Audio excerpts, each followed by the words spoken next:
غلام کی کیا کہہ رہا ہے، اور غلام بھی وہ تھا جو صحیح طور پہ بزنس مین تھا، جو بڑے سالوں سے مال تجارت کر رہا تھا۔ اس نے کہا جی میں نے ایسا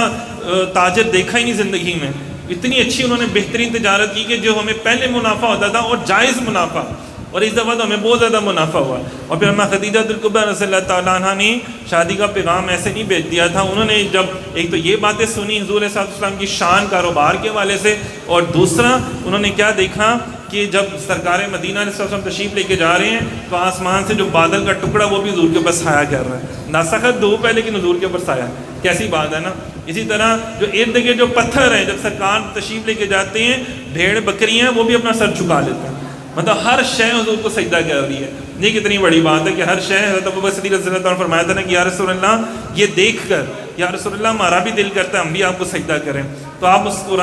مسکرائیں میرے آقا۔ تو آپ نے فرمایا نہیں ہے، آپ کے لیے جائز نہیں ہے،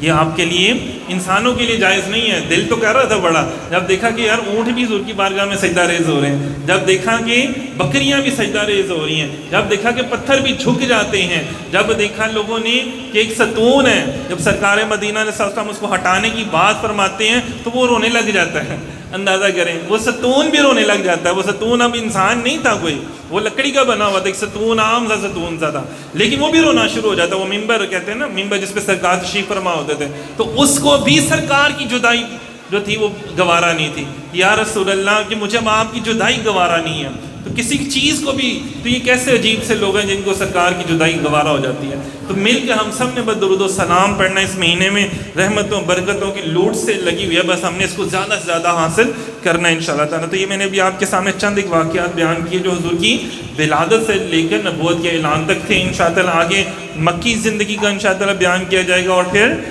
مدنی زندگی میں انشاءاللہ یہ پورا ربیع الاول ہم اس موضوع پہ بھی بیان کریں گے، اور پھر نبی پاک صلی اللہ علیہ وسلم کے باقی جو معاملات ہیں یہ ہم سب کو پتہ ہونے چاہیے۔ اپنے آقا کی سیرت کا مطالعہ ضرور کیا کریں، حضور صلی اللہ علیہ وسلم کے اوصاف حمیدہ کا مطالعہ ضرور کیا کریں، پتہ ہونا چاہیے میرے آقا کی یہ شان ہے،